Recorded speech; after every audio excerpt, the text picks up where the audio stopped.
Hello, everybody. Live from Koreatown on a muggy day, a muggy Sunday, bloody Sunday. It is the O-Zone. I'm your host, Omar Miller. I'm here with my brother, Terry. I am computerless Joe Jackson right now. I feel anti-tech. How are you? Teched out. Teched up. You know, folks, I don't pay to live expensively in California for humidity. So all of you people who live in the South and the East and all these other places where there's humidity, take advantage of your cheap rent and land and everything else. But let me have my dry heat.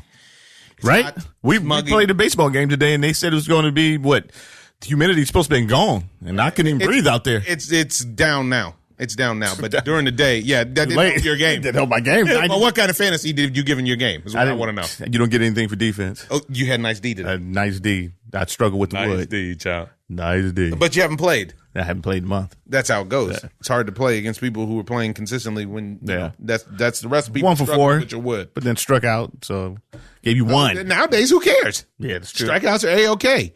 Speaking of which, we got a lot to cover. MLB, it's coming down to it for the Cy Young, the MVP. I think the Rookie of the Year is kind of a little bit clear, but we have the wild card, which is still undetermined, and some big injuries have taken place over the last week. So we have a lot to talk about there. The NFL is popping. It's full blown. Everybody's hitting me about our take on AB going to the Patriots and the way that he did it. We're going to give it to you, folks. We are going to give it to you. And then a fight broke out in Las Vegas last night on Mexican Independence Weekend, on Mexican Independence Day, despite the fact that there were no Mexicans fighting. Yeah. Imagine. This Sunday, Bloody Saturday. Very, very, very close case of cherry picking gone wrong. And it could potentially ruin what's coming up in the future.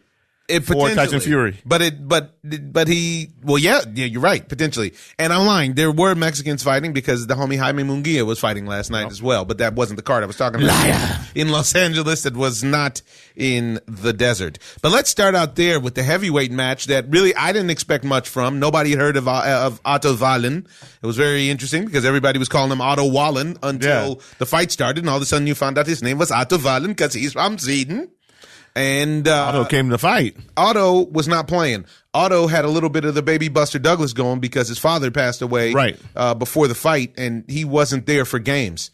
And Otto came out not intimidated. Or impressed. At all with Tyson Fury's 6'9" frame. So if you didn't get to watch the fight, it was on ESPN Plus, whose interface is a little difficult to navigate. It is. A little weird. It's a little, it's getting weird. They get weird, but I figured it out. I got to watch the fight, and Otto came out ready to go. And it's a testament actually to what Tyson Fury said, because there was a clip of Tyson Fury lounging out in Las Vegas in a hot tub, talking about Eddie Hearn and Anthony Joshua intimating that he was fighting bums.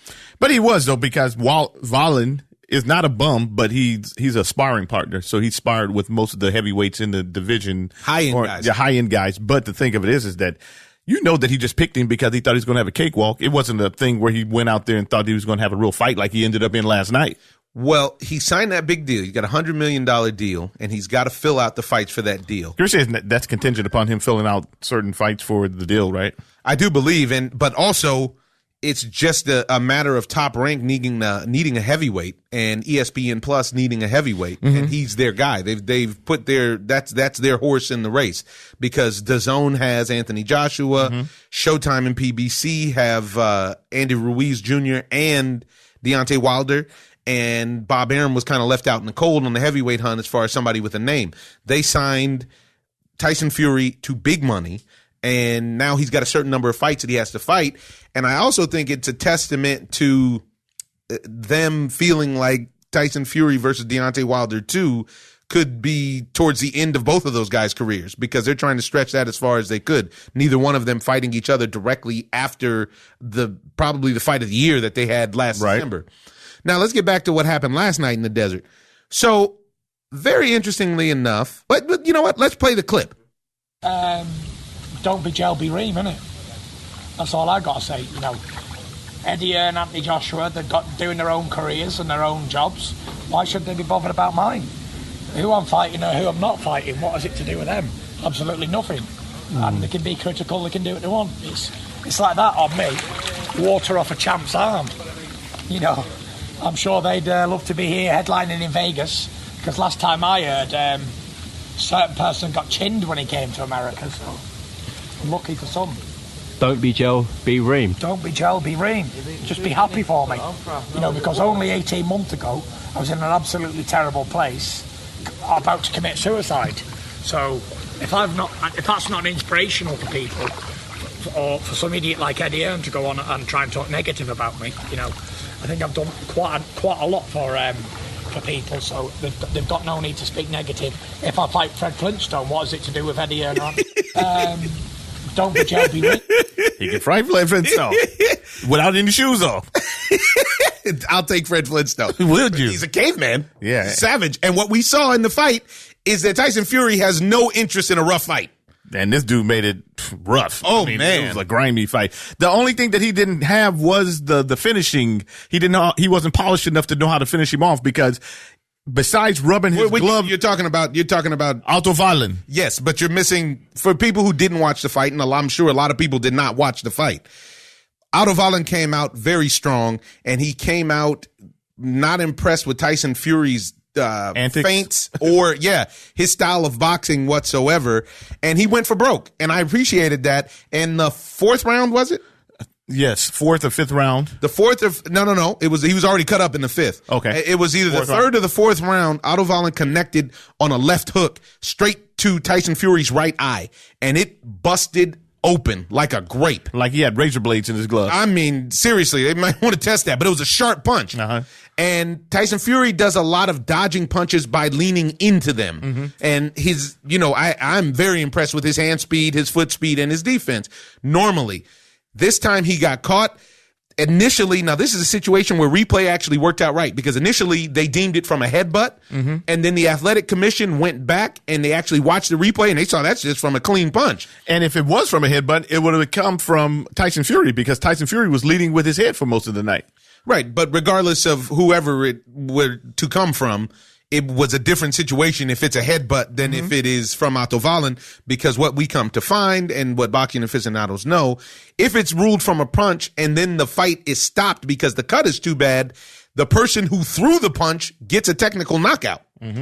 So, turn to the fifth round, the cut is wide open, and Otto Wallin is now where you just were. And he's pawing at the eye. He's jabbing at the eye. He even rubbed his glove in it after a break one time. Which I have to say, Otto Wallin came to win. Yeah. This is a dirty game, and he didn't come to mess around. But he could have got him out there with just another punch like he landed to get the cut on his eye. If he would have focused on trying to come with an overhand left or something like that. He didn't throw enough jabs or nothing to open that thing up to get him to completely leak, so that they would have to say that's too much. And he was leaking all over the place. They did everything they could to make sure that Tyson Fury had enough time to let him win put the fight. mobs and mobs of petroleum jelly on his eye. A lot of grease on his eyeballs coming. Yeah, I mean, he was lubed. He was ready to go. It was like some of that fried chicken I had from Gus's the other day. He was like, up. Wow. Oh, Chomp. Only problem I have with that take that we just had is that Tyson Fury refers to himself as Chomp, which all of the champs who have ever been champs do. I personally have a problem with this lineal belt. There's no such thing as a lineal belt. You didn't win, and the reason you won the belts, but you don't have the belts because you vacated the titles. You did that. You did that. Tyson Fury, he gave them up. Nobody beat you. I agree. There's no disputing that. But you gave up the belts to go finger pop. You did it. You did that. You gave up the belts to go drink and do some coke and live it up, which is your choice. We're in a free society. Artistic choice. It's an artistic choice. This was your artistic choice. You decided to mute out the belts. Exactly. Now we can hear the belts. Belts were very quiet. We can hear the belts. The belts were quiet. So now you want to make up something or to compensate for the mistake that you made in the past. Okay, I understand that. And I think he's an extremely inspirational figure. I do too. By the way. And I understand how he came back from everything and whatnot, but it's still not right. I mean, you're taking it away from the actual champions who are Andy Ruiz and Deontay Wilder right now. Exactly. Because lineal. And that's all the belts. Yeah, and lineal is not good enough. If they're going to make a belt for every time somebody makes up a title, then we're in trouble. Which is a conversation to be had shortly after we finish breaking down this fight. Because please remind me, because that's something else to talk about.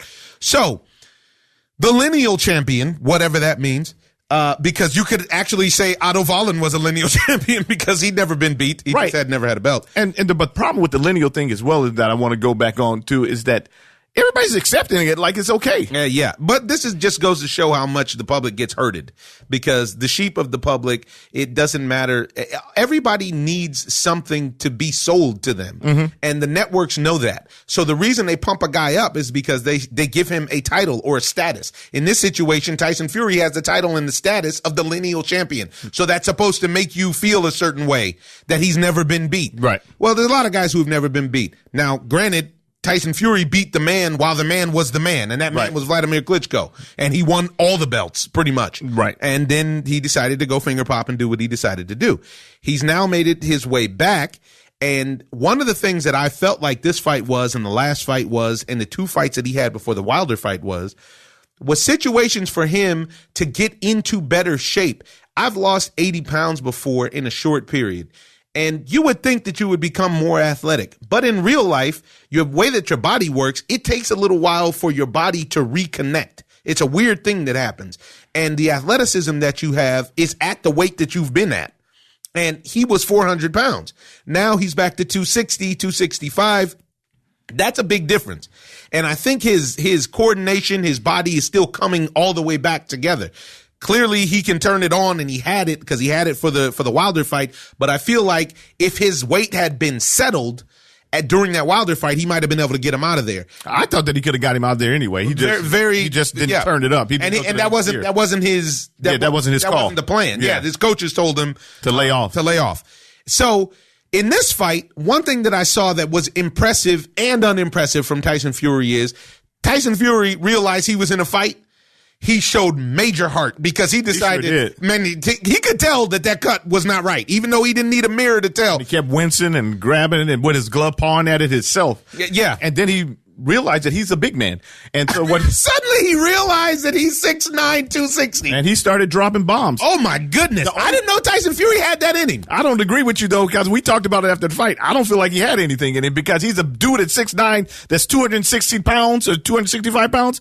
And a lot of these guys that aren't even his size or weight put you to sleep with one punch. I agree with that. He's a heavyweight, and the heavyweight fighters can change, like a punch can change like that. But with him, it's not like that. Finger snap. Thank you.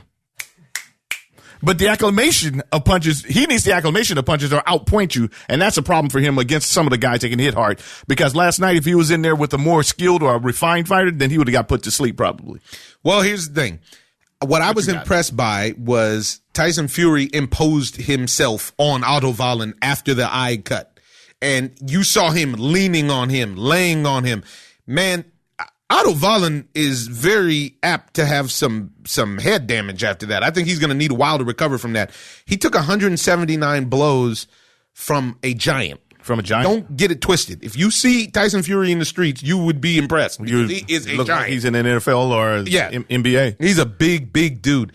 And what I had never seen him do was literally push people around and swing for the fences. He let it all hang out. He decided to go away from Tyson Fury, the boxer. I didn't see all those feints or any of that stuff. He went in there and just started slugging. Well, it was cool. He made the adjustments. And this is what actually keeps him at the top of the pile because he has more experience in fighting than I believe most of the other guys, regardless of their records. He has you can tell, a life experience and the DNA of a fighter. Because much like Andy Ruiz, who's been fighting since he was a little kid. Exactly. And he said, wait a minute.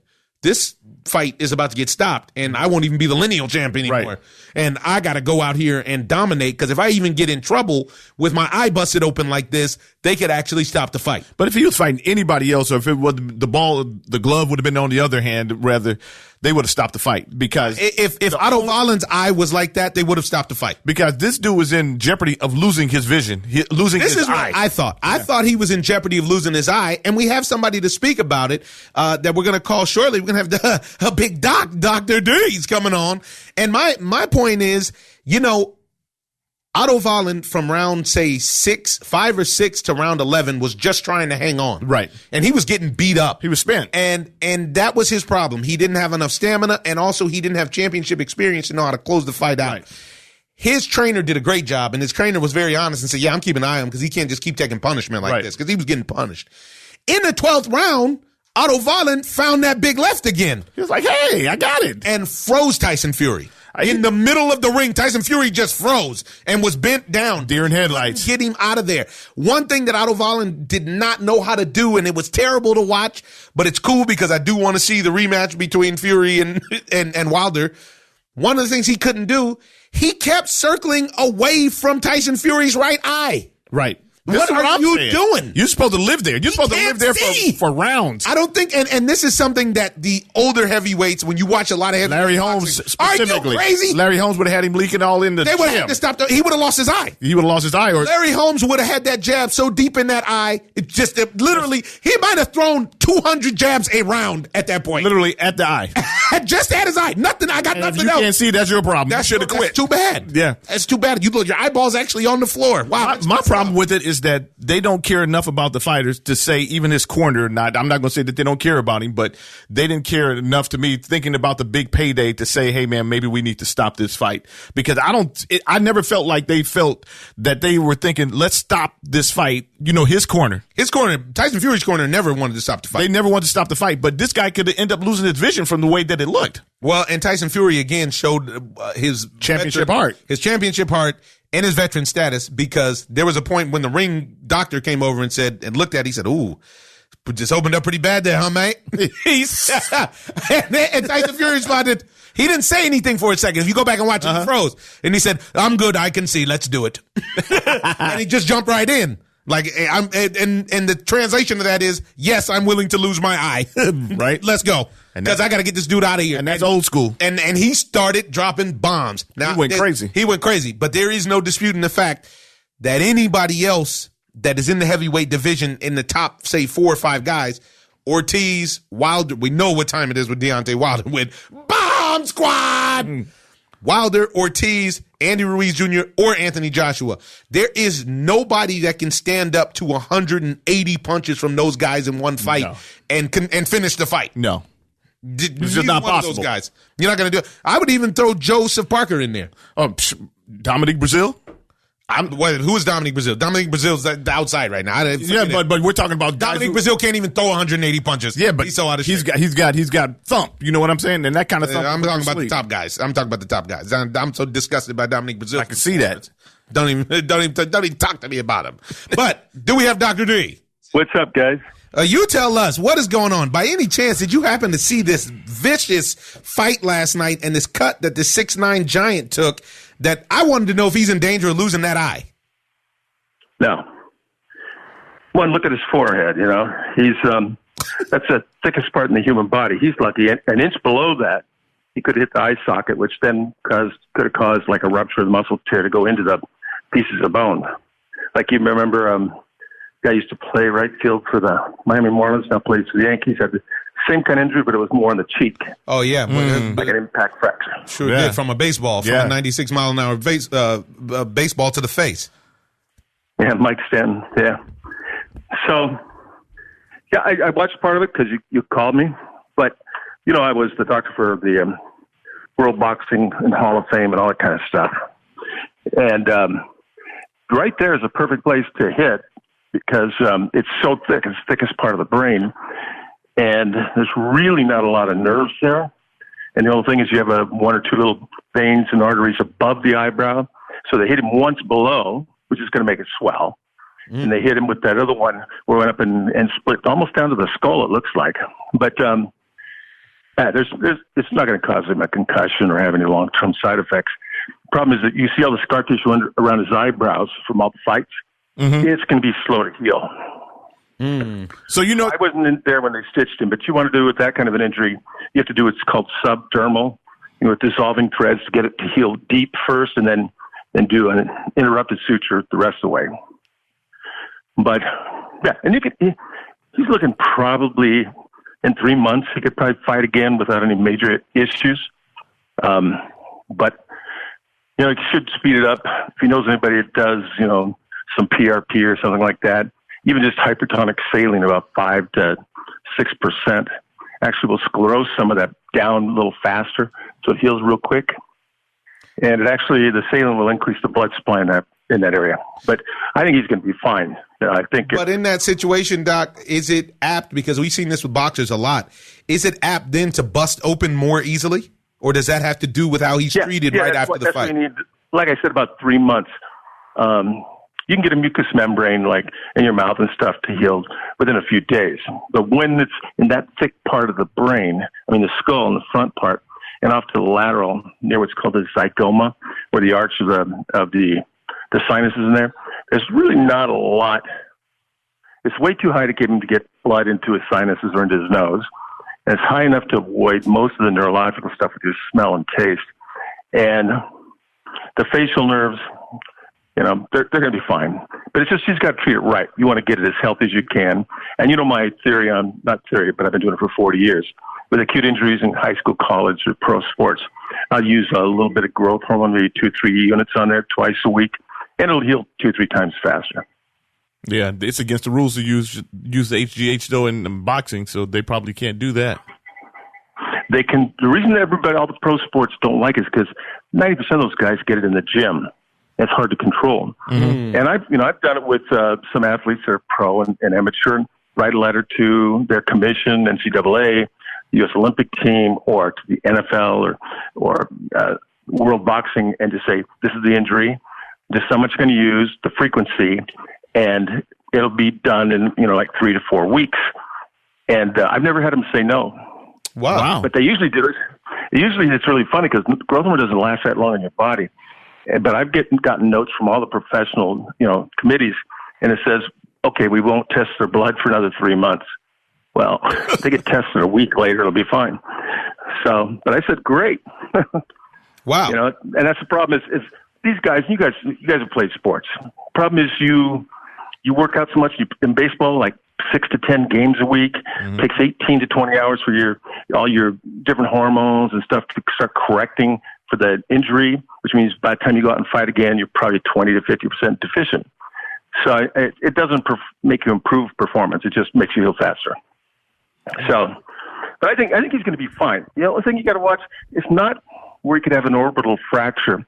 And what you watch for that is you just got to make sure that their eyes track from side to side and up and down, because sometimes the oblique muscle in there, if it gets trapped in any bone, the eye will stick so you can't move certain ways. Ooh. So that's all they have to do. And then terrible. I've never seen pardon? You said that's the only thing? That's pretty serious though, right? Yeah, I think that's it. Yeah, because, and with the concussion committees, all these people are that's just like a phase everybody's going through. How they find out if they had a concussion, they check their IQ. On the spot? Why would you, and nothing against boxers, but why would you check somebody's IQ after they got hit on the head? You should have checked it before and then after, right? Exactly. I don't even think that they should do the post-fight interviews after a guy is concussed, let alone check his IQ. Most of these guys can't even tell you their own name right afterwards. Well, I've been doing this 40 years. I even have professional kickboxers and mixed, cage fighters, and that's how I met you. Olympians. As a matter of fact, that's how we met you. I've only seen two. I've seen 2 prolonged concussion injuries that resulted in pugilistic Alzheimer's. Jerry and Mike Corey, good friends. Oh, wow. I mean, they were obvious. But that the Irish fighters, they think their face is a third glove. So, it's more of a shaken baby syndrome than anything else. What's that? Wow. That's why you don't see a lot of guys in America fighting those Irish fighters, because their head's thick. But no, he's going to be absolutely fine as long as they neurologically check out, his eyes and in that area of the brain. If there's a contusion, you might have a little short-term memory problems or focusing. But if they stick out their tongue and it goes absolutely straight, usually that means there's no subdural or epidural hematoma from an injury. But like I said, that brain right there part looks like a Kia compact car. I mean, it's very bony and thick, and not much of the brain other than the frontal lobe really sits there. So I wouldn't worry about it. Well, Dr. D, it's always a pleasure to have you bless us with your wisdom on the O-Zone. Awesome. I promise that I'll stop by sooner than later, but they've been working me sun up to sundown on this new gig, the Unicorn. Hey, no problem. And if you ever see your brother, tell him hi for me. I'm coming in this week. Sure he is. This week. All right. I'll be there. All right, Doc. Okay, hey, thanks Doc. A lot. Talk to you soon. Appreciate you, man. All right, guys. Love you. Late. Great insight there. And ladies and gentlemen, want to leave the option open if you guys want to call in, leave your take, and or leave a question for our fabulous doctor and medical expert. Call in. Our number is 424-254-9663, or in the vein of 80s rock, 424-254-9663. Yeah, somebody squeeze it out of you. I did. That's what it was. I did that. I was just trying to sound like him. Yeah. So staying in the boxing, I don't think there's anybody in the heavyweight division that's a better trash talker than Tyson Fury. He sounded fantastic after the fight, despite the fact that he looked like he could have been potentially concussed because he froze for a second and then he got snapped into it. The camera came on. He was ready to go. Yeah. He just ain't nobody stole nothing from me, Bo. And he gave a little bit of that. But, I want to go over some of the results of the weekend, but not really going to go in depth about it. We had some women's fights that took place.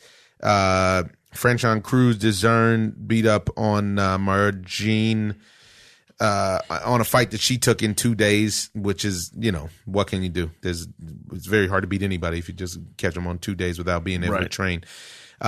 Congrats to Jaime Munguia. He stopped Patrick Alote in the fourth. He wants to move up to 160. It's a golden boy situation. All that action was on Munguia looked good, but the fight was anticlimactic because the guy gave up pretty much. And Munguia looks better because he's been working with Hall of Famer Eric Morales. Mm-hmm. And Eric Morales has been working with him on his defense and his offensive approach. So much of it, professional level, is about the training and the coaching and the what you're getting. I would say the big news was Devin Haney really showed out. Devin Haney had a great showing.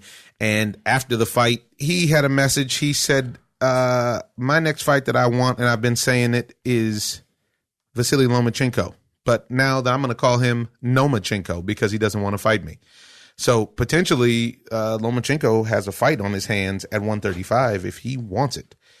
And who might have stole the show on that card was Heather Hardy and Amanda Serrano. Heather Hardy was nowhere near in the class of Amanda Serrano, who became, I think, a 7-weight champion with this one. And the WBC, strangely enough, just gave away a belt at 126 that an O-Zone friend of the O-Zone holds, named Jelena Marjanovic, who I don't understand. This is going to go into that conversation when we get there about the sanctioning bodies just making up belts.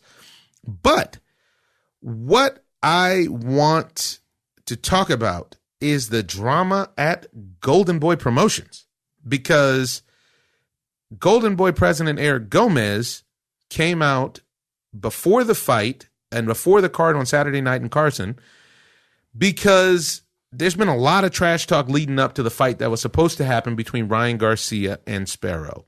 Well, Sparrow got arrested for an old warrant that he had. That the word on the curb is that the city of Philadelphia knew that he was training and gave him an exemption to come train and work in Los Angeles. And somehow or another, they decided to arrest him the day before the fight. Well, that left Ryan Garcia without an opponent. Potentially all of that happened on Tuesday. He gets arrested, and Eric Gomez comes out and says, today Sparrow gets arrested, and we tell Garcia's team Romero Duno is still willing to fight. Ryan turned him down and said he's too tough. Duno's available. He's on weight. He's on the card, and Ryan turned him down. He doesn't want to fight him. Ryan Garcia is probably their second biggest star behind Canelo Alvarez. Mm-hmm. He's a social media giant. I think that his boxing ability is still suspect. He's been a lot better since he's been working with Canelo's trainers, Chepo Reynoso and those guys. But for some reason, Eric Gomez seemed to go at his own fighter, which didn't really make sense. And it sent this kid, who I think Ryan Garcia is 19 years old, 20 years old, it sent him directly to social media to address everything that happened. And he came out and said, I've been treated like shit. I will not continue to let myself get fucked. That's his quote. He said, and I keep getting paid peanuts despite putting fans in the seats and selling tickets. And I have no understanding why it is that they're making it seem like me. I never said I didn't want that fight. And I also, neither did my trainers. To which Eric Gomez came out with a retraction trying to clear it up. I'm here to tell you, this is a difficult situation because now with the announcement that came out that Canelo Alvarez is going to be fighting Sergey Kovalev on November 2nd, he didn't fight on Mexican Independence Day, which is the weekend that he's known for, he's supposed to fight on. Mm-hmm. There was all the drama that ensued from that. Now you have the drama with this. The question becomes now, Gabe Rosado was here on the O-Zone and was saying at that time how he didn't appreciate their promotional strategy and he was open for business somewhere else. He ends up on the Zone. We haven't heard anything from Asa De La Hoya in this, and I just wonder what it is that's going on and what is the strategy for potentially getting other superstars if they see that this is how it goes down. Well, they actually did speak to Oscar De La Hoya during the broadcast yesterday. Oh, really? And he was saying that that he feels like they will be able to work out any situation that they're going through right now. Because this is the situation where he has to speak up because he's the one that's been there as the champion and as the icon. And then he also said that, back in the day that you actually fought not for money, but just because you like to fight. And that his kept it 100. That people actually get paid over there, and that he's willing to work or to do whatever he had to do to repair relationships. There you go. So he spoke on it.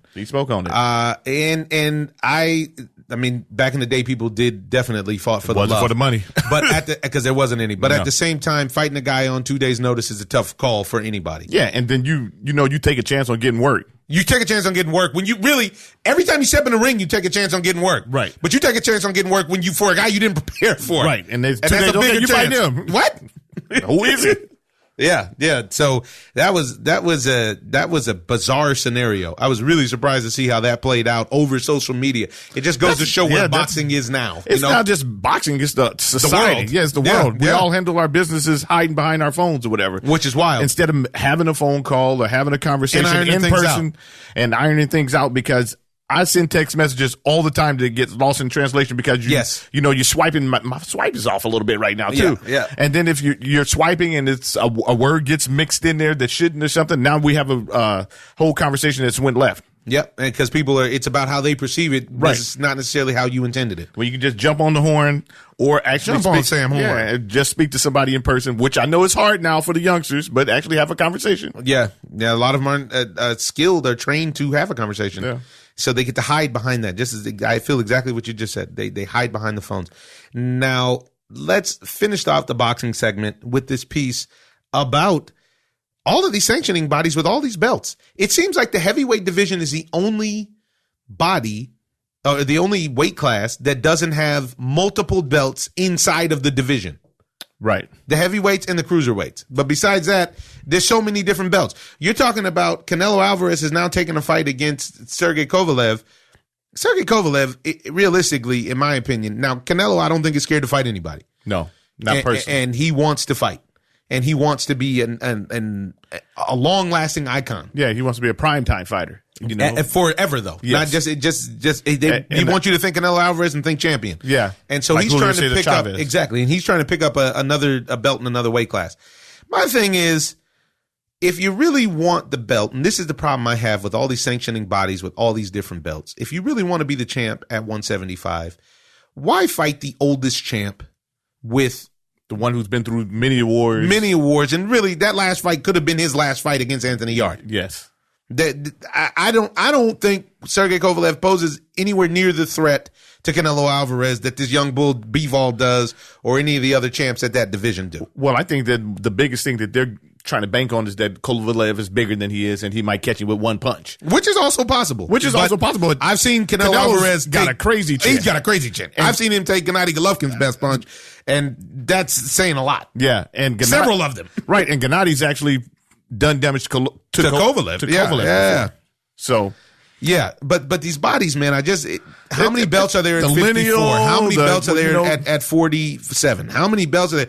All of these different champions, all these different Instead of just making the fights, it's easier to make a belt. Just make the fight, which is where I have to say, which is why I have to say I agree. For once, you won't hear me say this much with Floyd Mayweather on this one, because after he beat Manny Pacquiao, he said, man, y'all can keep the belts. Y'all know what time it is when I fight. I'm the champ. Yeah. And that's just all it is to it. And if anybody wants to be considered the champ, they need to fight me. Belt, no belt. And then you save the 3% purse or whatever it is that these guys collect off of the belts, off of the council saving on the belts, which is a hefty sum.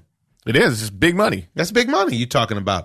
And the last thing I want to say in the boxing segment is my money is actually on Alexander Usyk to run the table in the heavyweight division. After watching Tyson Fury get in trouble last night with a tough fight, like an actual a physical fight, I don't think that anybody in the heavyweight division, unless Anthony Joshua resurfaces as the dominant guy that he has been the last 4 years, I don't think anybody else really wants to see somebody who's as fundamentally sound as Alexander Usyk. From the southpaw. From the southpaw, with a little not worrying about ever making weight, with that Eastern European toughness that we keep seeing now is more and more evident because they're building. Drops. And Usyk will get you out of there. Yeah. He gets you out of there, man. He was the only undisputed champion in the world for a long time. He had all the belts until in his division. Gave it up to move up. And he gave it up to move up to fool with big money. Yeah. All right. Moving on. Let's see. Let's go Yankees. Let's see what we want to fool with now when we're moving on.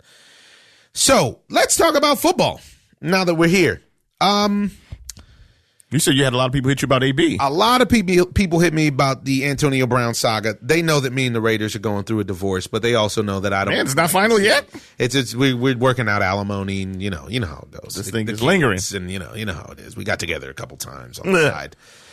It's tough, but AB.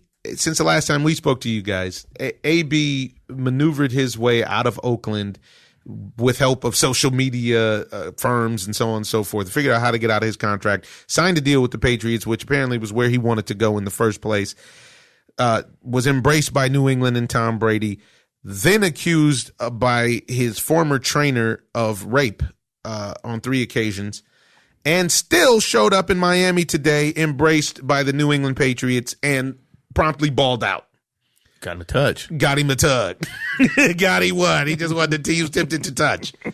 The Patriots are showing you what they think about the allegations because they didn't sit them. Business as usual. Business as usual. That's football in general. This is football unless you kneel. Yeah. Everything else is very acceptable. Allegations of everything else. Don't get it twisted. I don't know. I'm not going to cast it out there that he did anything. I don't know what happened. But I actually think that this situation with Antonio Brown is unacceptable. If they can prove that he got help from a social media firm to concoct this master chess move from the word go because the Steelers would not have traded him, I don't know what the punishment is, but what I can say the problem is that every diva athlete that I've ever known or played a down, a sport, a pitch, a jumper, a minute with will take note of this, and all future divas will take note of this and recognize that they are incentivized once again by bad behavior. Yeah. This is another microcosm of the downtrodden nature of American society and Western society at large, because the only thing that matters is winning and getting yours. Because there's a lot of people's lives and situations that have been disrupted by this situation. You can argue that the Raiders season was kind of hanging in the balance because they had really high hopes of him. And by the way, Pat Mahomes destroyed the Raiders today. He lit them up. And lit me up personally. He put up like 70-something in fantasy, and I'm going to lose my game by about 40 because of Pat Mahomes. He hooked me up because I had him on FanDuel.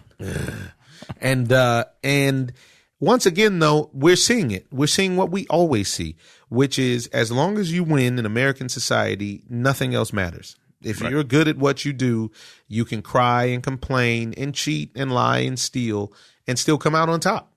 And it can take you all the way to the White House. It can take you to a potential $30 million deal with, now he walked right out of $30 million and business is still booming because he stepped into a $9 or $10 million signing bonus plus an incentive-laden deal, which he plans to play. And he actually doesn't get hurt all that often, so he plans to collect all that cheese. That's my take on AB for those who wanted to know. And if you're here, you probably wanted to know. What do you got for the situation? You know what? I'm so over the AB situation. He's not the only player in the NFL. And then the Patriots actually didn't need him. He was. No. You have Josh Gordon now. They got a monster. Now they got a monster core. And they have a nice defense. So, but So this year, it seems like we're playing the regular season just to figure out who's going to have home field advantage in the AFC Championship game. Pretty much. Between the Patriots and the Chiefs. And the Chiefs. Yeah. Sorry for interrupting. Yeah, but, this whole thing with AB is blown way out of the water.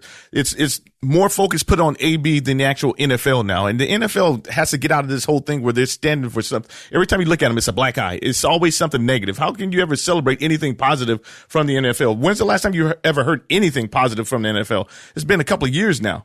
We've had the kneeling problem. We've had the problem with the president meddling in the kneeling problem. Now we have Antonio Brown, who's done everything that you can pretty much, and we've had all kind of, allegations, rape allegations through the league. Why can't we just get to a point where we can focus on the positive of the game and the league?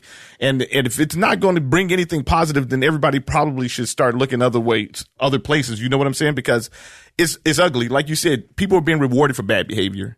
All over the league. All over the league. Not just AB. It's not. This is what I'm talking about. It's all over the league. All over the league. And there has to be some kind of consequences in life, but you don't have to worry about that. There's always consequences in life. Everybody got to pay. You got to pay. Life is undefeated, folks. Right. There's consequences in life. But you get away, none of us get away. But with the youth out there, what are you establishing for them? So you're telling them that you can cheat, you can do whatever you want to do, whatever, and then there's a big payday at the end of the road. And that's what the NFL is pretty much putting out there right now. They need to do some social media activism themselves to try to clean up their image. Oh, they got Jay-Z for that. Oh, I forgot. So I wanted to cover something that you talked about off air. I don't even really want to talk much about the NFL. You guys are watching the NFL. You know what the scores were. You know what the stats were because you play fantasy like we do. But you brought up a great point off air. And it's that a good 70% of the teams in the NFL are garbage. The league is trash right now. Trash. Shout out to Ty. There isn't any parity in the league. You literally have maybe 5 to 7 good teams in the whole league. And after that, we can go run down the rosters or run down the teams, and you can say good, bad, or great and bad. You have the Chiefs that are elite. You have the Patriots who are an elite team. The jury's still out on the Cowboys because they really haven't had to be tested so far. Right. And then who else? Beat who they're supposed to beat. Yeah, they beat who they're supposed to beat. I would say Philly is up on the high. Philly is on the high side of the list. Okay. Philly is a team that can win. Okay. I say Ram time is real. Ram time is real. Where and now, 4? And now we're getting skinny. I like to believe now we're really light. I like to believe that the Saints are real because the Saints can put up numbers, but now that Drew Brees just dislocated his finger, whatever it is that he did, broke his finger or his thumb, who knows where the Saints are? You know what? But what did that have to do with the Saints defense today? Drew Brees does not play defense. By the way, and what is wrong with Todd Gurley? I got Todd Gurley on my fantasy league. They won't let him play. Todd Gurley get the ball. They won't let him play. He messed up. Just tell me so I can go get the other people. Damn. I think they're doing this weak thing where they're actually letting him, trying to save him for the playoffs. And this is what's wrong with the league because it's the pitch count. Yeah. And it's the NFL version of the pitch count. And if you were entrenched and had an antagonist, really, a team that you were really worried about, you would let him play. But until we see them going against a tough team, then we're not going to really see Todd Gurley get out there and get loose.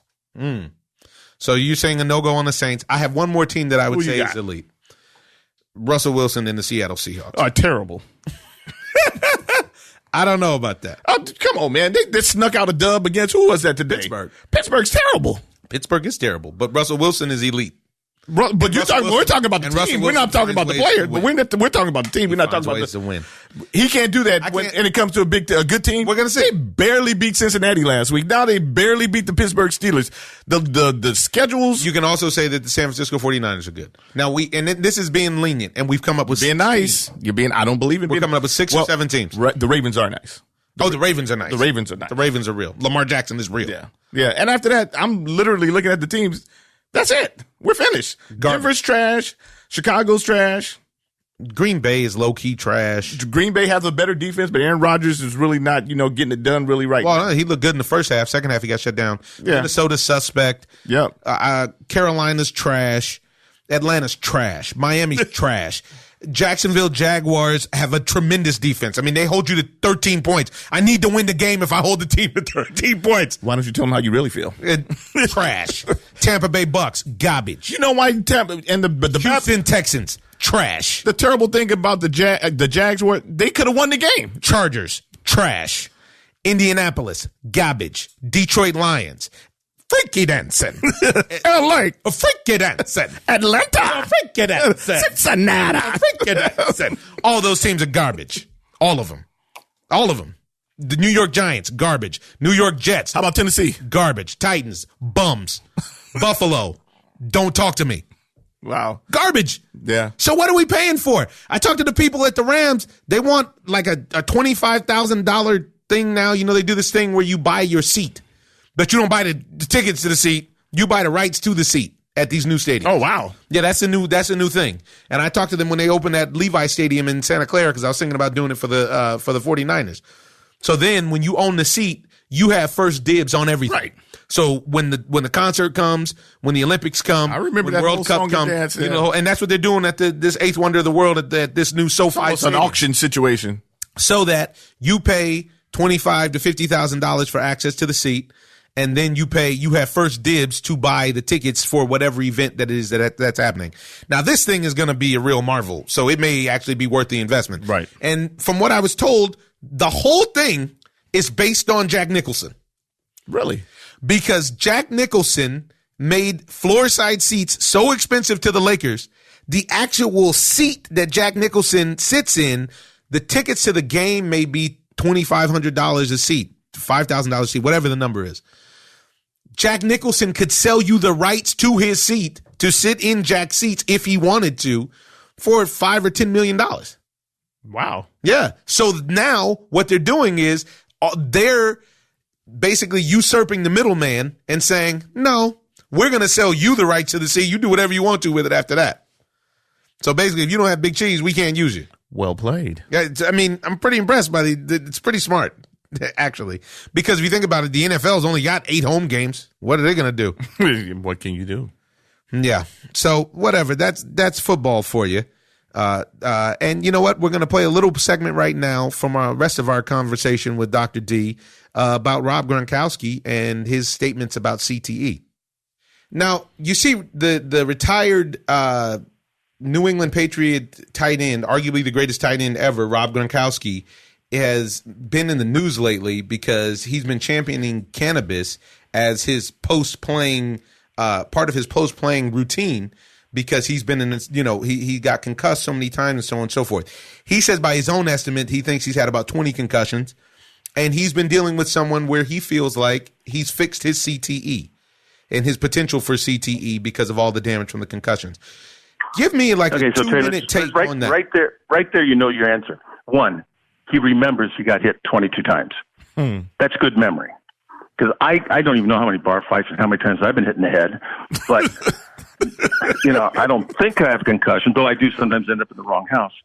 But I think, concussion is just way overblown.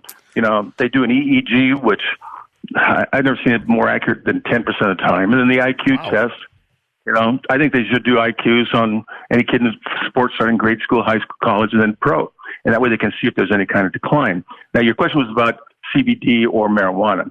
2 different types of thing we're talking about.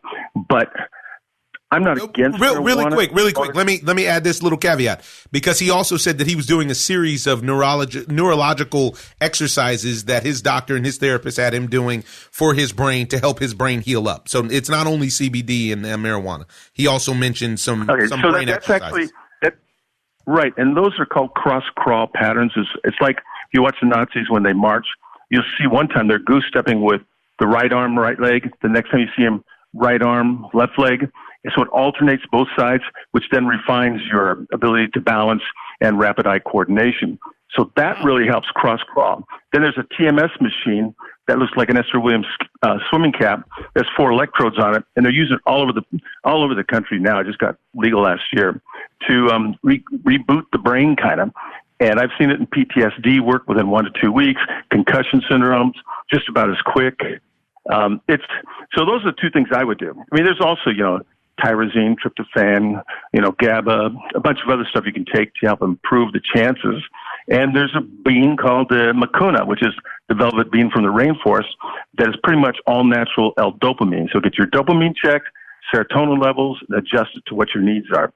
So, there's a lot of stuff. You can even, to recur the balance and get it better, you can paint what looks like stair steps in a room and make that person walk around, because when they see steps, something in the brain actually tells them to step a certain way. So that gets them better. Even with wow, that's crazy. That's wild. Wow. No, it's really pretty easy, but as a neurological expert, right? You know, whoever figured that piece out is wild. That's wild. That was a nurse who worked at a hospital back east, and her dad had Parkinson's, and she noticed that whenever he went up and down the stairs, his tremors stopped. So she had somebody come in and paint from her living room and her kitchen and bathroom these three-dimensional steps, and he just walks just fine now. Whoa! Moving on. Want to talk about baseball because we're almost there to my favorite time of the year, which is October. It's my birthday. We have 3 birthdays in our family there. It's also 2 of my brother's birthdays. And it's always the Major League Baseball playoffs, which there's nothing like. And basketball starts and football is going. And it's puck time, too. Puck is popping. Optimus Prime. It's coming up. We got 2 weeks to go. Now, I think that the Atlanta Braves could find themselves in the World Series. Definitely. They definitely could. They definitely could. Yeah. Because what they have with the Dodgers over the Dodgers is they have pitching. They have a bullpen. And the Dodgers really don't have a bullpen. And it comes down to the bullpen a lot, and the Dodgers are still fooling Kenley on the back end. And so the playoffs are forming up. The Braves just took 2 out of 3 from the Nationals, which hurt their chances because the Nationals actually have pitching as well. And their team they have no backside. They have no bullpen. Well, now they have offense. What I heard a number which I was surprised about Max Scherzer in the postseason. And he's Clayton Kershaw. He's not the East Coast version. He's not the most clutch guy. Yeah, but you haven't seen Patrick Corbin there. No, and I like the big fella. Not Steven Strasburg. I like the big fella in general. I love his stuff. Yeah, I love it plays. His work. Yeah, it's Academy Award. It's a masterclass on cheese. And that slide piece. He knows how to pitch and a big curve if he wants to pull it out. He's got it all. And in a 1-game situation, you don't know how the games would shake out, but it's going to come down to the wire. Well, I like the Braves because they have that no fear attitude, and it's very, very important when you're dealing with the youngsters. And they also look like they're having a blast. Right. They look like grown men playing a child's game. And they're not playing around with analytics. It doesn't look like that. Yeah. Also, the St. Louis Cardinals, like I said at the beginning of the season, have a chance to get to the World Series. They got to win that wild card or the division, and they're stretching that out on the Cubs. And then today, the injury bug hit again. Did you see what happened with Anthony Rizzo? Oh, yeah. I did. The ankle, they had to carry him off, right? They had to carry him off, and that looked like a severe sprain. They said it's not broken. I guess they got an MRI and said it's not broken, but that you stretch those ligaments out, man. It's tough to play first base but you know what they're going to do, which is awesome. Not awesome that Anthony Rizzo got hurt, but they're going to probably move Wilson Contreras to first base when he comes back. Yeah. Oh yeah. Wilson Contreras is banging. He's banging. Well, but I'm not saying that's the problem. The problem is the hole that Anthony Rizzo leaves in their lineup because he is somebody they look to. Yeah. Now Chris Bryant is swinging the stick right now. Yeah. Kyle Schwarber is swinging the stick right now. Javi Baez got that injury bug, which ended up making me lose my fantasy league in baseball. But getting Wilson Contreras back changed their whole lineup just ASAP. It does, but this is what I'm saying. If you have Wilson Contreras back, to compliment Anthony Rizzo, forget about it. Because Anthony Rizzo puts together great at bats. You watch Anthony Rizzo; he plays a game. But what the Cardinals are doing right now, because even Adam Wainwright looks halfway decent, and Jack Flaherty got it all. Yeah, Jack Flaherty, best pitcher in baseball. Best pitcher in baseball right now. I think he's given up 3 runs or something in the last 4 games. They said since the All-Star break, I want to say this. I heard not even 1. It's like .79 or something crazy like that. He should be shut people down. He should be in the running for Cy Young because Hunchun is falling apart too. Yeah. And I think it's just a stamina issue. Oh, no question. Because he's had arm problems for so long that now that he hit his peak, he kind of peaked at the wrong time. Right. Which is tough. Nothing you can do about that if you're him. Nothing you can do about that. And big news, Mike Trout is out for the season. Dr. D has something to say about that. I want you to talk about Mike Trout, and I don't know if you're aware as well of what's going on with our MVP, with Christian Yelich. Christian Yelich is the kid that won the MVP last year. He was on his way to win it again potentially this year. His numbers are insane, and he has a fracture on his patella. It kind of made me think of how mine was apt to slip out. He got a fracture on his patella from a foul ball. Both my kneecaps have been broken when I was playing baseball. because, you know, as pitcher, they try to hit it at you. Yep. It sounds like a bamboo on the floor. But it really doesn't have much blood supply. So the trick there to get to heal within a few weeks is you can drill into the adjoining fracture areas, which creates, you drill into the bone just a little bit, creates blood. And then sometimes you can use like PRP and all that kind of stuff, but isolate it, tape it so it stays in the right place. And it's not a playing like restriction, particularly if it goes to designated batter. I just got to hit it and then jog to first base because he's so good at hitting. You know, and you ain't never lied. The best, actually. Yeah. Right. So I mean, the problem is these pro teams, though they have these contracts with these certain doctors. I won't mention the doctors around here, like the Rams and some of the other teams that they quietly come to my office about, you know, too much fanfare because if they can't cut it, screw it. They just pull you out for the season. But kneecaps and mine have both been healing fine, and I have, you know, actually, you know, walk pretty good when I'm not in the wheelchair. But the other one is, I saw that Mike Trout, they said, Morton's neuroma, and it just kind of acutely happened. He saw him limping, and they're going to schedule him for surgery. I've never in 40 years seen anything but disasters with that surgery where they move that plantar nerve where it goes through the toes. Really? That's caused by, one, the cleats. People need to know how to look at cleats for each sport. Pitchers, they always get heel pain because the cleats are so in the wrong position. Then they land on the ball of the toe, which they have a cleat at. You should move it in about an inch inside of that. They're just physiologically, they're idiots.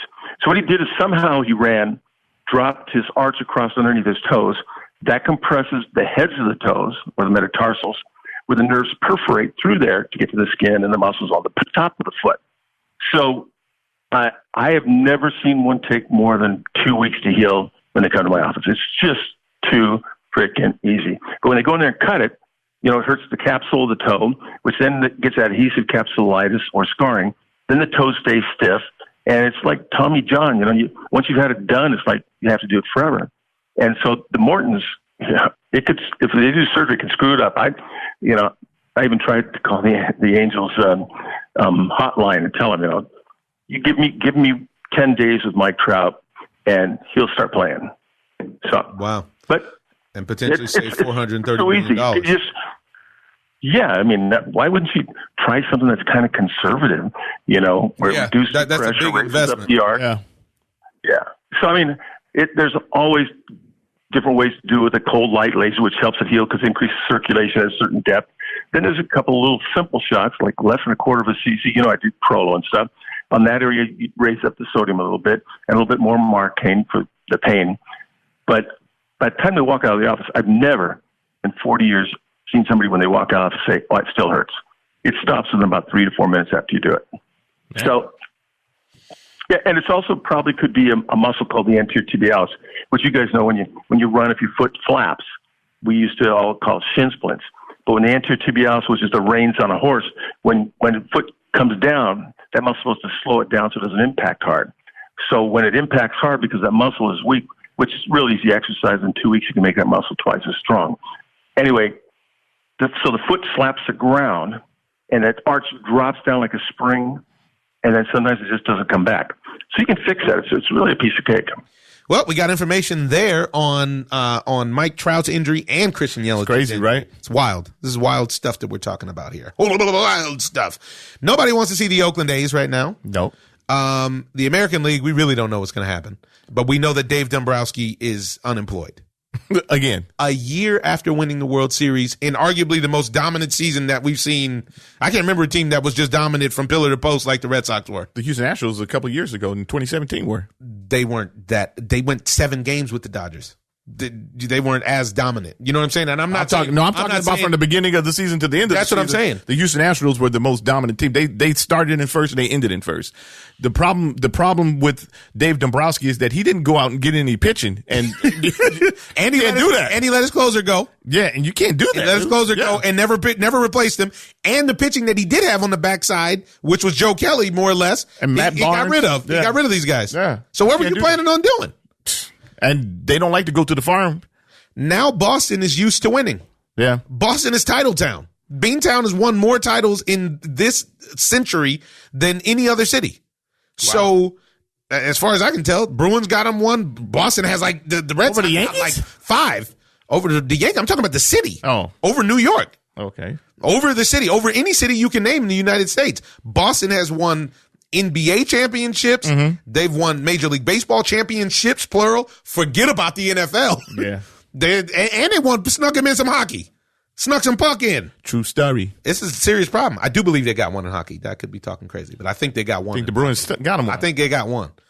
I know they lost one as well to the Blackhawks, I do believe, but I think we want to talk about the ones they won. Because they brought it home to Boston. Yeah. At which point, Boston in general is not down with losing anymore. The curse and all this stuff, that's out. But I don't understand why they picked up Dave Dombrowski in the first place. I mean, you can't argue with it because they won the chip. I mean, but a lot of those pieces that they had, they were already in play. Somehow or another, Dombrowski did put some more things together that made it work. And the other thing that happened in Boston is that David Ortiz made a stirring return. Yeah. And it was right after Dave Dombrowski got fired. I wonder if Big Papi pushed a button on him. But yeah, he looked great, and he had some really strong words. You go look up that article about how this is not like the movies. I got shot, and it's not like you get up 2 minutes later. He's like, I've had several surgeries. My life is in danger. I only got one life to live. He was thinking about giving up at one point. Yeah, he's conducting his own. Big fella was in pain. Yeah, I mean, you're talking about him. You heard the clip from Tyson Fury earlier. You know, it doesn't stop just because you're rich or famous, folks. So if you're going through something, you're just going through something, and you have to reach out to your friends and family and reach internally for your fortitude to get through it. Yeah, life is rough. Life is hard. I pray that you lean on faith in the Lord. Myself. Yeah. And so we have no idea who's making the playoffs. The Twins clinched. Twins clinched. The Twins hit a lot of bombs, but I'm not necessarily just like Eugenio Suarez. And like Eugenio. Did you see that has thing? 47 now. Did you tie with Pete Alonso? And did you see that ticket that was up on that site where you can do this? No, what was it? Oh, you'd love this. Eugenio Suarez on Thursday had a situation where you could potentially, somebody made a prop bet that Eugenio Suarez would win the home run championship, and it pays 8-1. And it was a $800 bet. How much you get back? So that you get $6,400 back or something like that. Ooh, but you could bought the ticket for $500. Ooh. And that was when Pete Alonso was up by 3.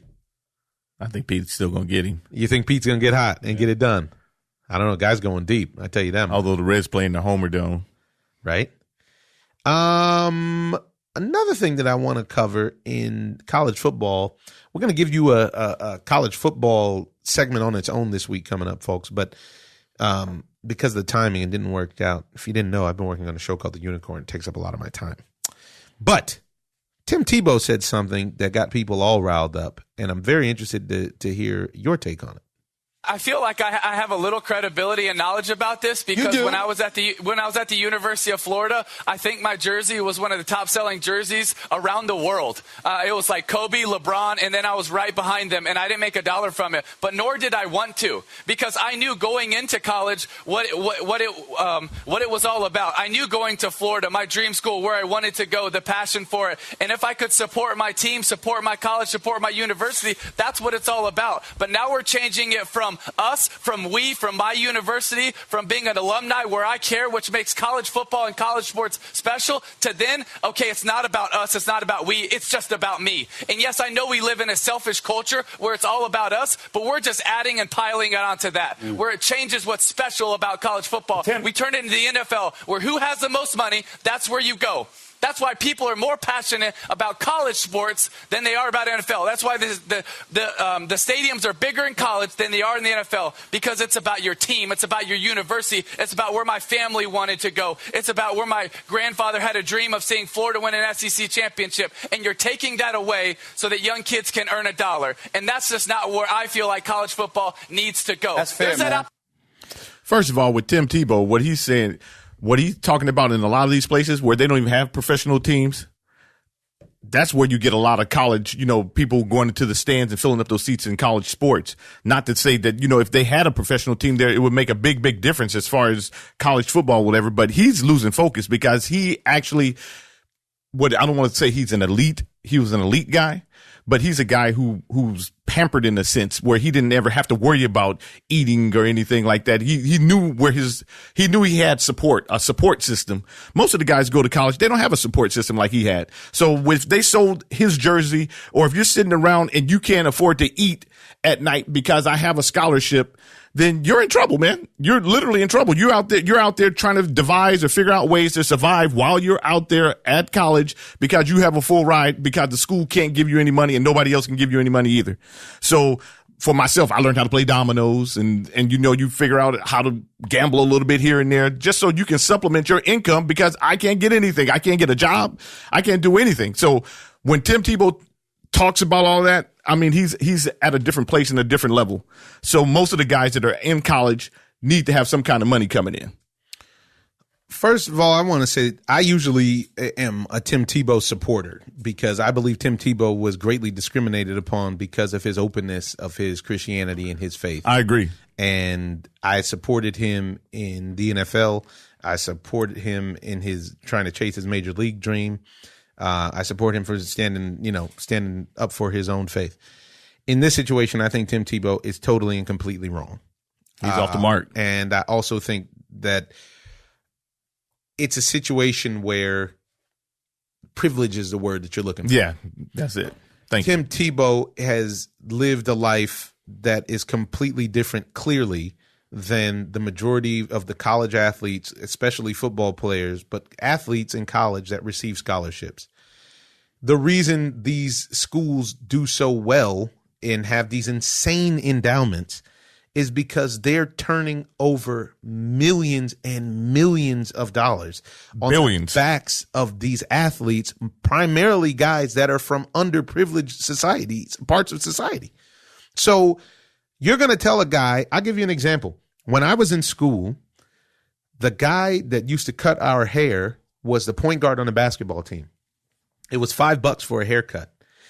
When you got your hair cut, just in case anybody was a narc, you had to leave your $5 on the dresser like the barber was a prostitute and just leave it there like you just happened to forget $5 because you couldn't give him the $5 because technically he could not earn any money on the outside. Now, another issue that he talked about was he said something to the effect, I need to listen to it again, but he said something to the effect of, then it becomes like the NFL where you just go whoever has the most money. Duh. That's what's happening now. What do you think happened? Why do you think all of the biggest programs have the best players? Right. Because they have money and they have boosters who are funneling kids money anyways. They're just doing it in such clandestine ways that it actually causes people to go to prison and causes all kind of different problems.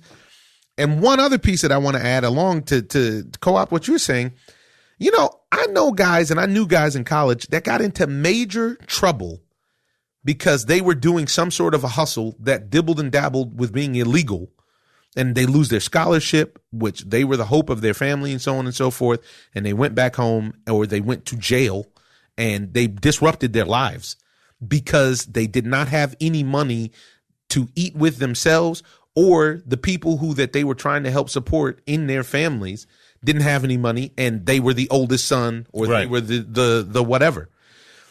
Now, all of this stems from as usual, California's a trailblazer, and California State Senate passed a bill that said guys should get paid. And I definitely believe guys should get paid. I think that they should get paid in a system that is thought through and that is set based on your years of service. Even if you don't only get a certain amount of it now, and it's put in a trust or in an annuity until you graduate and it gets incentivized as you continue on or whatever, there's got to be some incentive to continuing your education, because the education that a guy gets while he's in college, in comparison to the fact that another person not at practice all day or at games all day receives a better quality education. You can't tell me that if you play at Ole Miss and you go deep into the College World Series, or if you play at Duke and you go deep into the NCAA tournament, that you are actually going to your classes and fulfilling the education experience that you would have if you weren't doing that. It's not possible. But if you weren't playing the sport, you wouldn't be invited to be at this high-end campus. So here's the catch-22 here. So an individual saying that somebody can't get paid off of what it is that college is for. College is supposed to be there for you to learn what it is that you do in society that brings the ability for you to maintain your livelihood for yourself and your family. A lot of these guys have found that early. And it is so anti-American and so anti-capitalistic to say that somebody else can get paid off of that and you can't. It's downright slavish talk, to be honest. You're pimping. That's what it is. Well, what's good, pimping?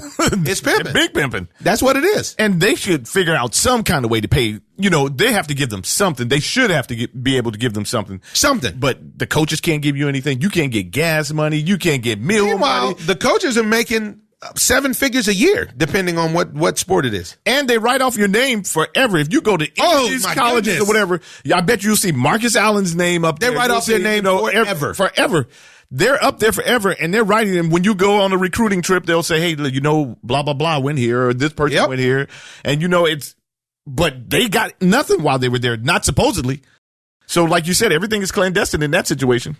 It's a really bad look. Really, really bad look. I think Tim Tebow is way off the mark. And Des Bryant came out and, banged on him about it as well. As he should. Yeah. As everybody should. And if you've ever been in the spot, it's so weird to hear somebody who is well-versed and also so far gone. Right, but this is the privilege. This is the privilege. And he was privileged.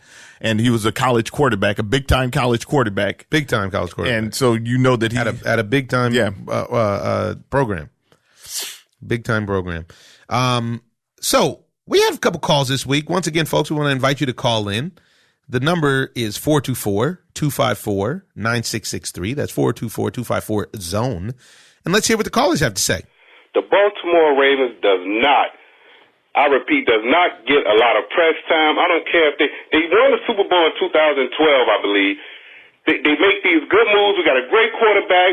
We could beat the Steelers 10 times. We could go as far, but we get no love for Baltimore Ravens, and I'm sick and tired of it.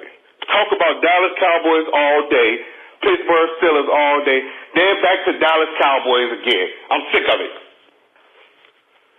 He's sick of it. He didn't even give us his name. I would like to know. He came in and got busy. Whoever that was, hey, brother, we're with you. We showed Baltimore love. We are not like the president. We think it's a fabulous city. Just need some help. And you guys got a hell of a football team out there. Maybe one of the best, if not the best in football. It's on the top side, for sure. On the top side. It's in the top 5. Yeah, and you got a great coach. Yeah. And also, get your baseball team together. I mean, I know you're talking about the Ravens, but I'd like you to get your Orioles game together because what you put out on the product you put out is not befitting of a city like Baltimore right now and or of that fantastic stadium you have. Next call. Yo, what up, boys? It's Big Guapo, Detroit Dave told me. Man, I'm calling y'all because I got a hot take of my own. Some baseball talk. I'm a huge Dodger fan. I fucking bleed blue. Been a fan since I was a baby, since I was in the womb, I should say. And so you know how hard my fandom is for this team. But as much as I love this team, I got to say, I want y'all's opinion. If y'all agree or disagree. While Dave Roberts is the manager of the Dodgers will never win a World Series championship. Now, the reason I say that is because we've gone 2 in a row. We went back-to-back, all right? And both series, I feel, especially the Houston one, could have been won by making simple managerial decisions that you do based off of gut and instinct. But Dave Roberts chooses to only stick to analytics, which are way overblown in sports now. Okay? Everyone wants to talk about shifts and spin rate on the ball and all this type of stuff and, lefty versus lefty and all these matchups. But when you have a workhorse, when you got a stallion like Clayton Kershaw on the bench, okay, for a game 7 against the Astros, nobody's going to question if you go down, if Clayton Kershaw goes out there and gives up 5 runs in the first inning, nobody's going to question that, we shouldn't have put Kershaw in. But you put in Darvish? Why? Because the numbers say so? No way, man. No way. It's just, you have to, baseball is obviously a thinking game, but it's also a game of instinct. And you have to analyze the situation and have the cojones to make that decision, man. To make the one that the books say you shouldn't make and take that risk. That's what the Astros did. You know, Red Sox they just outplayed it. Big guap. Wow. Hot take. I like it. And I'm wearing a Dodger hat right now, my friend. And I can tell you something. I disagree on the question you asked, will they win a World Series as long as Dave Roberts is manager? I don't think Dave Roberts' job is in danger. And I think Dave Roberts has the potential to be a Tommy Lasorda-esque kind of figure in Los Angeles.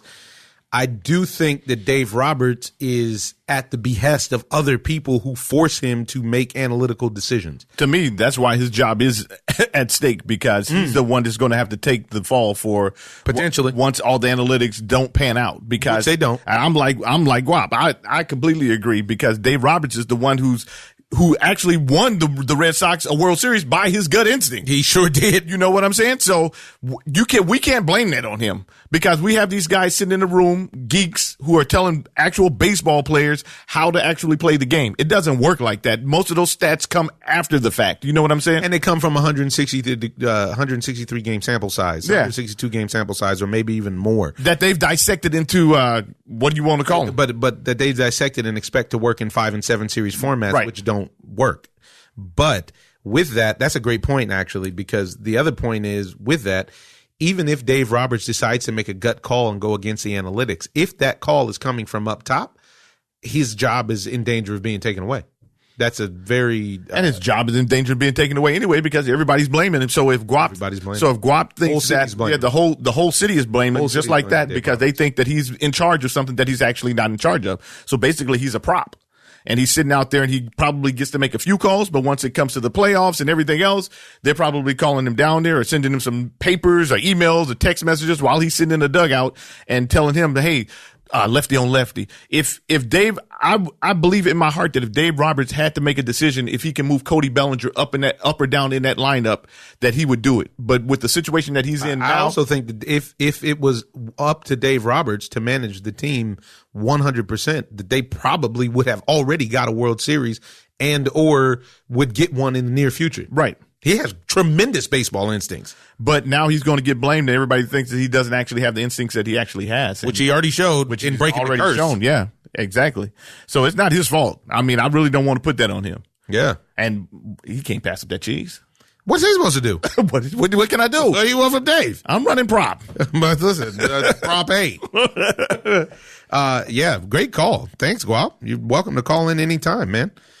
Just tighten up. You have you're long-winded because you're passionate, and I love you for that. You got anything else you want to add? That's it. All right, folks. That's all we got for you today. Thanks for rocking with us. We hope your week is fantastic and productive. I want to leave you with a quote that I really love. I think I might have gave it to you before. I love this one so much. It's a man has at least a man has made at least a start on discovering the meaning of human life when he plants shade trees under which he knows full well he will never sit. That's just so deep. Do something for somebody else, folks. It's not all about you. I'm your host, Omar Miller, and I'm hoping to step outside and to be back in California where it is not humid. And this is the Ozone. Ozone. I'm just living the dream. I'm in love with the lights. This is not just a game. This here is my life. Put the cameras on me, yeah, yeah. Put the cameras on me, yeah, yeah. Put the cameras on me, yeah, yeah. Put the cameras on me, yeah.